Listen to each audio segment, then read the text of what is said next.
At 10:15 a.m. on a Thursday, I watched 8 years of my work disappear from every screen in the building. The customer portal crashed, not slow, not buggy, completely dead. 400 enterprise clients suddenly couldn't access their accounts, their data, their custom dashboards I'd spent years perfecting. The help desk phones started ringing like slot machines in Vegas, and I could see Madison Pierce through the glass walls of her corner office, frantically typing on her laptop while 3 expensive consultants stood around looking confused. My name is Benjamin Hoffman. I'm 52 years old, and I was about to become the most popular guy in the building for all the wrong reasons. You know how it is when you're the guy who built something from scratch and then watch someone else try to improve it? That's what happened here. Madison, fresh out of business school with her MBA and a head full of buzzwords, had decided my legacy systems needed a complete overhaul. The same systems that had been running Pierce Technologies smoothly for 8 years. Let me back up a bit. When I started at Pierce, their idea of enterprise software was Excel spreadsheets shared on a network drive. Their server room looked like a garage sale, and their backup strategy was burning CDs twice a month. Allison Pierce, the CEO who inherited the company from her father, knew enough to realize they needed help. That's where I came in. I built their entire IT infrastructure from the ground up. Every server, every security protocol, every database relationship. I designed custom integrations that improved their processing efficiency by 35% and implemented enterprise software that could handle real business volume. Their old system couldn't support more than 50 concurrent users without choking. Mine scaled to 5,000 without breaking a sweat. For 8 years, I was the guy who kept everything running. Weekend emergencies, 3 a.m. security patches, vendor negotiations that saved them hundreds of thousands in licensing fees. I trained their staff, documented every process, and turned a small family business into something that could compete with companies 10 times their size. The thanks I got? A cubicle next to the copier and an annual review where Allison told me I needed to be more collaborative with the younger team members. But I stayed because the work mattered. You build something that people depend on, something that actually works, and there's pride in that. Plus, at my age, you don't jump ship lightly. Mortgage payments don't care about your professional frustrations, and my wife Carol was already nervous about me being in tech at 52. Then Madison showed up. Madison is Allison's niece, 26 years old with an MBA from Northwestern and 0 real-world experience. She talked a good game though: agile methodology, digital transformation, cloud-native architecture, all the buzzwords that make executives think they're getting their money's worth. Within a week, she had a corner office and a direct line to Allison. Within a month, she was heading up Project Renaissance, a complete overhaul of the technology stack I'd spent 8 years building. The breaking point came at what Allison called an all-hands strategic alignment meeting. You know, the type: mandatory attendance, catered bagels, and an agenda that's basically we're about to screw somebody over and want witnesses. Madison brings fresh perspective to our infrastructure challenges, Allison announced, beaming at her niece like she'd just discovered fire. She'll be leading our transition to a cloud-native, AI-enabled platform that will position us for the next decade of growth.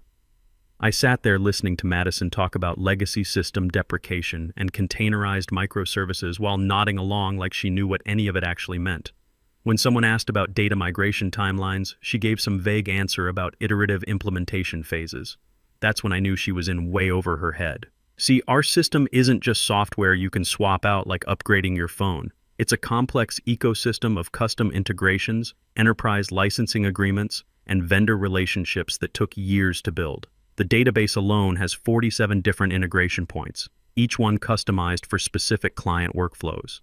But Madison didn't want to hear about complexity. She wanted innovation, and she wanted it delivered by someone young enough to make the company look forward thinking to the board. After the meeting, she cornered me by the coffee machine. "Ben, right?" she said, holding her tablet like a security blanket. "I'm going to need you to walk me through the current architecture. Maybe we can schedule some knowledge transfer sessions?" Knowledge transfer. Like 8 years of enterprise systems engineering could be downloaded in a PowerPoint presentation. "Sure," I said. "What's your timeline?" She checked her calendar app. "How about next week?" "I'm pretty booked with stakeholder meetings this week." Stakeholder meetings? She'd been there 2 weeks and was already talking like a consultant. I spent that weekend going through our vendor contracts and licensing agreements. What I found would have made me smile if it wasn't so damn depressing. Every major system component required my personal certification for support renewals. Every enterprise license was tied to my name. Every custom integration depended on vendor relationships I'd built over decades in this industry. I hadn't planned it that way, it's just how enterprise architecture works when you're the guy who built it. You become the hub because that's the only way to maintain security, performance, and vendor compliance. Monday morning, Madison sent me a calendar invite titled Legacy System Deep Dive Transition Planning. Legacy System. The infrastructure that kept their entire operation running was now legacy. I showed up to the conference room with our complete technical documentation, about 200 pages of vendor agreements, system, specifications, and integration protocols. Madison had her laptop and a notebook that said Digital Innovation Strategy on the cover. "So," she said, clicking her pen, "let's start with the database architecture. I'm thinking we can migrate everything to a cloud-based solution pretty quickly." I slid the first binder across the table. "These are our current Oracle licensing agreements. Take a look at section 12.4. She flipped through the pages, her confident expression slowly fading. "This says the enterprise license is non-transferable without primary administrator recertification?" "That's right. And the primary admin credentials are tied to my personal Oracle certification. I have to renew it annually and maintain the vendor relationship, or we lose enterprise support." She kept reading, and I could see the wheels turning. "What about our client integrations?" I opened the second binder. Custom APIs I developed for each major client's workflow. The documentation is here, but implementing changes requires understanding both our internal protocols and each client's specific requirements. Madison stared at the documentation like it was written in ancient Greek. How long would it take to transition this knowledge to someone else? I leaned back in my chair. Full knowledge transfer with proper training and certification. 6 months minimum. Maybe a year if you want to maintain current functionality and performance. Her face went pale. "The board expects Project Renaissance to be operational in 90 days. I shrugged. "Then you better hope nothing breaks in the meantime." That's when my phone buzzed with a LinkedIn notification. A former colleague at TechCorp Industries was asking if I'd be interested in a senior architect position. The salary range was 20% higher than what I was making at Pierce. Looking at Madison's panicked expression, I decided it might be worth a conversation. 2 weeks later, the first disaster hit. Madison's consulting team decided to optimize our backup protocols by migrating them to a new cloud storage system. Sounds simple enough, right? Hell, I probably would have thought the same thing if I didn't know how everything connected under the hood. Here's what they didn't understand. Our backup system wasn't just storing files. It was integrated with our disaster recovery protocols, which fed into our compliance reporting, which connected directly to our quarterly financial statements.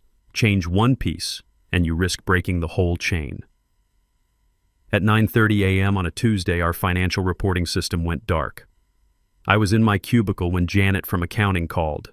"Ben, the monthly reports aren't generating. System says there's a data source error." I could have walked over to Madison's war room and offered to help. Instead, I opened that LinkedIn message from TechCorp and replied that yes, I'd be interested in learning more about their senior architect position. By noon, Madison was in full panic mode. She'd called an emergency, meeting with her consulting team, trying to figure out why their simple optimization had killed our financial systems. I watched through the glass as she gestured frantically at her laptop, while 3 guys in expensive suits nodded and took notes like they had a clue. At 2 p.m., Allison's assistant sent a company-wide email. "Minor technical difficulties with reporting systems. Full functionality will be restored shortly." By 5 p.m., we were still down. By 6 p.m., Madison was calling me. "Ben, I know you're probably heading home, but we've got a situation. The consulting team thinks there might be some dependencies they missed." Dependencies they missed, like the 30-page technical specification I'd written documenting exactly those dependencies. "I can take a look," I said. "What's your timeline? We really need this fixed tonight. Board meeting is tomorrow morning and Allison needs the quarterly numbers." I drove back to the office and spent 4 hours untangling their mess. The actual fix took 15 minutes once I identified what they'd broken. The rest of the time was spent documenting what they'd need to know to avoid making the same mistake again. When I handed Madison the incident report the next morning, she barely looked up from her laptop. "Thanks, Ben. The consulting team says they have a much better handle on the system architecture now. No apology, no acknowledgement that their optimization had nearly killed the quarterly board meeting, just confidence that they'd learned enough from one screw-up to avoid making others. That's when I started making copies of everything. You know that feeling when you realize you're working for people who don't respect what you do? I'd been getting that feeling for months, but this was the moment it crystallized. Every email about Project Renaissance, every change request, every technical specification they'd ignored, I saved it all to a secure drive. I also started documenting the gaps. The things Madison's team didn't know they didn't know. The vendor relationships that weren't just contracts but personal trust built over years. The custom workarounds I'd implemented to solve problems they didn't even realize existed. 3 weeks later came disaster number 2. Madison's team decided to upgrade our customer portal to a modern, mobile responsive platform. Again, sounds reasonable on paper. The problem was, their new platform couldn't handle the custom authentication protocols I'd built for our enterprise clients. Monday morning, 9 a.m., half our major customers couldn't log into their accounts. This time, Madison didn't call me. She called the consulting firm's emergency support line and paid premium rates for 6 hours of troubleshooting. They couldn't figure it out either. By Wednesday, we'd lost our 2 biggest clients. Hartwell Industries, who I'd worked with for 8 years building their custom reporting dashboard, sent a termination notice. Their IT director called me directly. "Ben, what the hell is going on over there? Our systems have been down for 3 days, and nobody can give us a straight answer." I explained that I wasn't involved in the current technical decisions at Pierce. Actually, I said, TechCorp just launched a new enterprise platform. I'm consulting with them on implementation. It's designed specifically for manufacturing workflows like yours. 2 weeks later, Hartwell signed with TechCorp. The contract was worth more than my entire annual salary at Pierce. Allison called an emergency staff meeting. She stood at the front of the conference room looking like someone who'd just realized the house was on fire and the insurance had lapsed. "We've had some challenges with our system transition," she said, "but we're committed to delivering the technological advancement our clients expect." Madison sat in the front row looking like she'd aged 5 years in 5 weeks. Moving forward, Allison continued, "We're taking a more collaborative approach to technical implementations. Ben, I'd like you to work more closely with Madison's team." Translation: "Please fix this mess while we pretend it was a team effort." After the meeting, Madison cornered me again. This time the confidence was gone. "Ben, I need your help. The board is asking questions, and honestly, this is more complex than I initially understood. Like enterprise architecture was something you could grasp after skimming a few articles about cloud computing." "What kind of help?" I asked. "Full partnership. Co-lead on the project. Whatever it takes to get this back on track." I looked at her for a long moment. A month ago, she'd been talking about sunsetting my legacy systems. Now she wanted me to save her project. "Let me think about it," I said. That evening, Carol and I talked it over at dinner. She'd been watching me get more frustrated with work for months, seeing me come home stressed about things that used to energize me. "You know what this is, don't you?" she said, cutting into her chicken. "It's not about the technology. It's about them not respecting what you built." She was right. And sitting there in our kitchen, looking at the mortgage statement on the counter and thinking about how many good years I had left in this industry, I made a decision. Thursday morning, I called TechCorp and scheduled a final interview. Friday afternoon, I cleaned out my desk and typed up a resignation letter. 2 weeks' notice, professional courtesy, effective immediately upon completion of transition documentation. I printed it out, sealed it in an envelope, and walked into Allison's office. She read it twice, then looked up at me with an expression I'd never seen before. Pure panic. "Ben, we need to talk about this. The timing couldn't be worse." "The timing is perfect," I said. "You wanted fresh perspectives and innovation. Now you've got them." I walked out, got in my car, and drove home to tell Carol I'd just quit my job. For the first time in months, I felt like I could breathe again. Monday morning, I started at TechCorp as Senior Systems Architect. My first project was conducting a competitive analysis of companies in our market sector. Pierce Technologies was at the top of the list. 6 weeks into my new job at TechCorp, the phone calls started. Not to me directly, I wasn't at Pierce anymore, but word travels fast in our industry when a major system starts falling apart. The first crack appeared when Pierce's Oracle licensing came up for renewal. Suddenly, they discovered that their enterprise database support required annual recertification by the primary administrator. That would be me. except I was 30 miles away in a different company, building competitive analysis reports on their market position. Without current certification, their license reverted to basic support. No more 24/7 technical assistance, no more priority patches, no more direct line to Oracle's enterprise team when something broke. And things were breaking regularly now. Madison's consulting team had patched together enough functionality to keep the lights on, but they'd built their solutions on top of my architecture without understanding the foundation. It was like renovating a house by putting new wallpaper over electrical problems. Everything looked fine until you plugged in too many appliances. The first major client loss came in week 8. Continental Manufacturing, one of Pierce's oldest accounts, couldn't access their custom reporting dashboard. The problem was buried in API integrations I'd built specifically for their workflow 6 years ago. Madison's team spent a week trying to reverse engineer my code. They got basic functionality working eventually, but it was slow, unreliable, and missing half the features Continental actually used. Continental's IT director, Mike Stevens, called me directly. I'd worked with him for years implementing their system, and he trusted my technical judgment more than he trusted sales pitches. "Ben, what's going on over at Pierce? Our reports are taking forever to generate, and half our data fields are showing up blank." I explained that I was no longer with Pierce Technologies and suggested he might want to explore other options.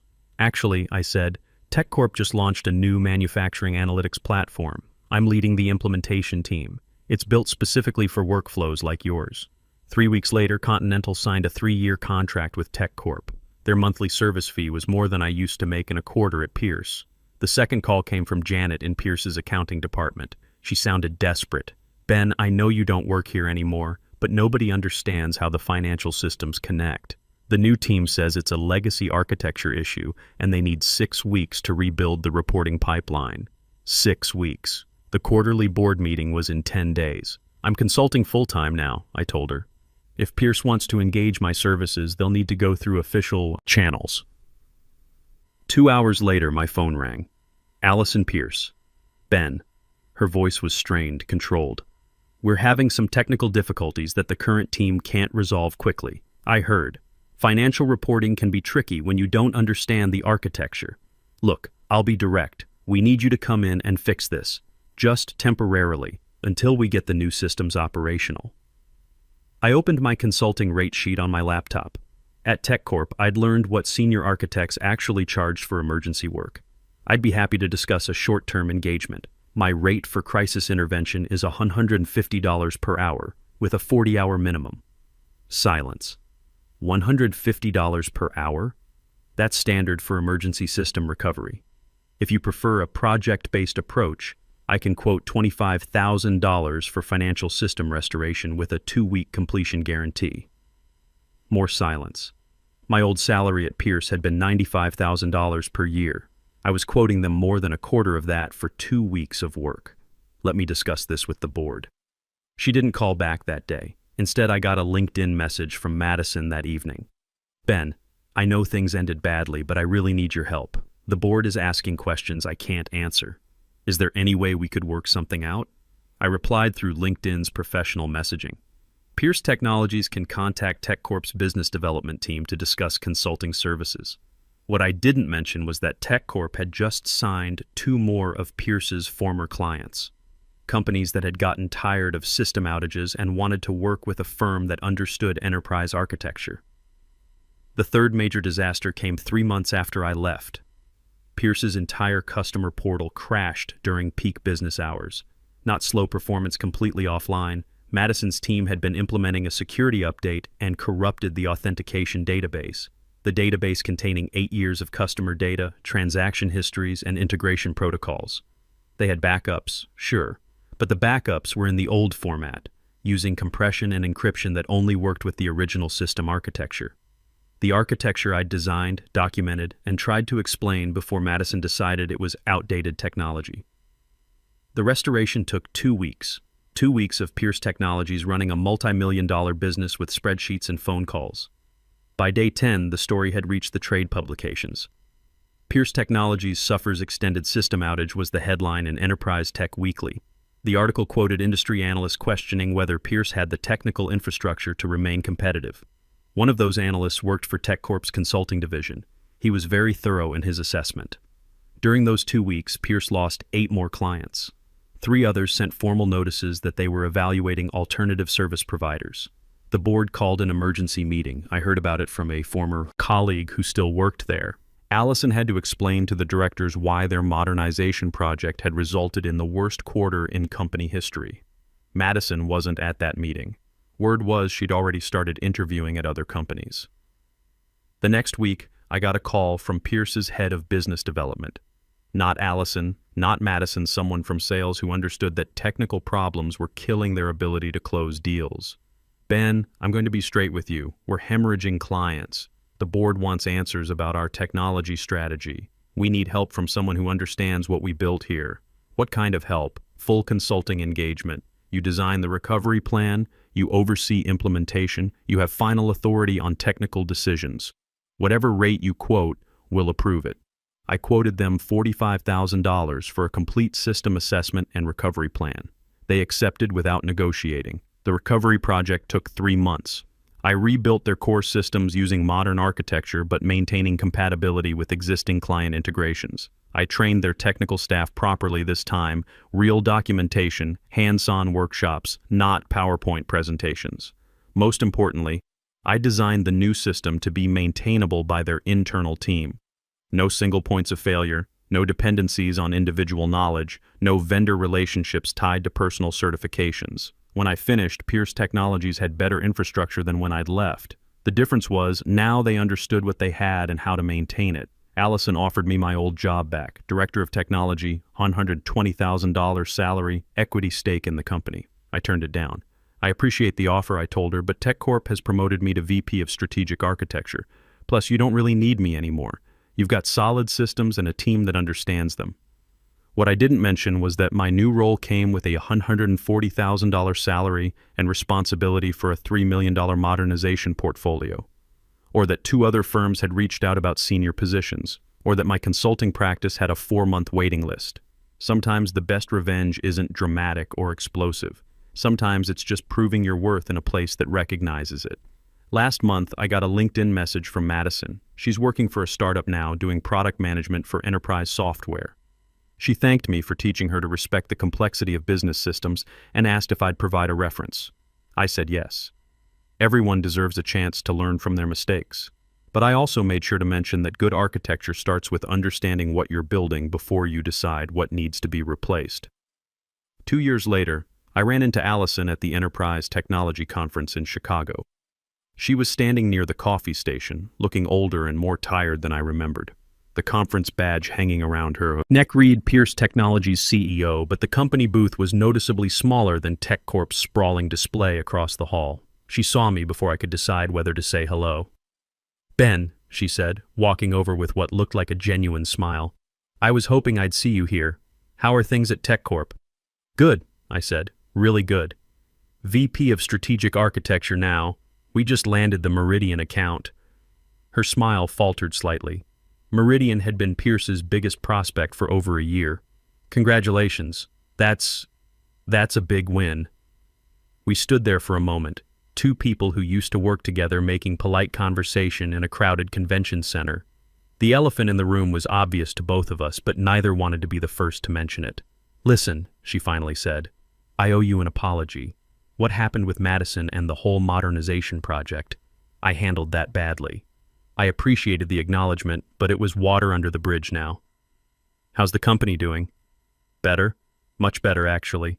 After you finished the recovery project, we hired a solid technical team. People who understand what they're working with before they try to change it. She paused. Madison taught us all an expensive lesson about the difference between innovation and disruption.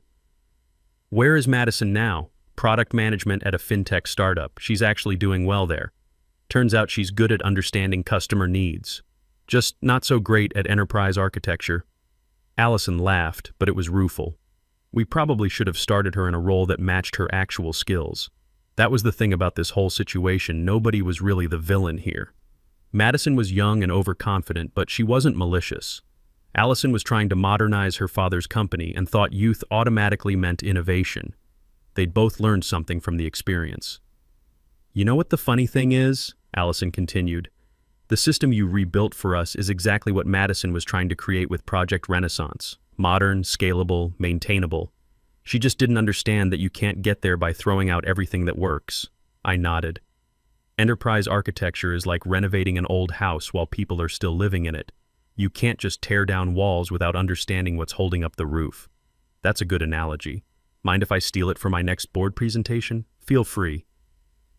We talked for another few minutes about industry trends, mutual connections, the usual conference small talk. As we were wrapping up, Allison asked the question I'd been expecting. Any chance you'd ever consider coming back? I know TechCorp is treating you well, but Pierce is stable now. We could offer competitive compensation, and honestly, the company culture is much better than it was 2 years ago. It was tempting in a way. Pierce was where I'd built my reputation, where I'd learned to be a real architect instead of just a programmer. There was something appealing about the idea of coming full circle. But I'd moved beyond that now. At TechCorp, I wasn't just maintaining systems, I was designing them from scratch for Fortune 500 clients. My team had grown from 3 people to 12. I was speaking at conferences, publishing articles, building the kind of professional reputation that opens doors across the industry. I appreciate the offer, I said, but I'm happy where I am. Besides, you don't need me anymore. You've got good people who understand what they're working with. She nodded, looking like she'd expected that answer but had to ask anyway. Well, if you ever change your mind, I'll let you know. After she walked away, I stood there for a moment thinking about how different my life was now compared to 2 years ago. Back then, I'd been frustrated, undervalued, watching younger people get opportunities I deserved. Now I was the guy other companies called when they needed someone who understood how to build enterprise systems that actually worked. The thing is, none of this would have happened if I'd stayed at Pierce. I'd probably still be in that cubicle next to the copier, fixing other people's mistakes and getting no credit for keeping the lights on. Sometimes getting pushed out of your comfort zone is exactly what you need, even when it doesn't feel like it at the time. That evening, I called Carol from my hotel room to tell her about running into Allison. "Did she offer you your old job back?" Carol asked. "She did. And I told her thanks, but no thanks. We've got a good thing going here." Carol laughed.